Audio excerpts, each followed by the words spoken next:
तुम्हाला माहित आहे त्याचं प्रेम, त्याची माया, त्याची ओढ. तो खूपच साधा भोळा आहे. चुकलं तर माफ करतो, विसरलेली वाट दाखवतो, प्रेम करतो, न चुकता प्रत्येक वर्षी भेटायला येतो.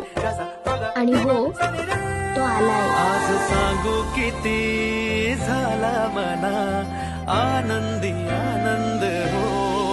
आज वाजत गाजत आमच्या घरात आले हो गणपती आले.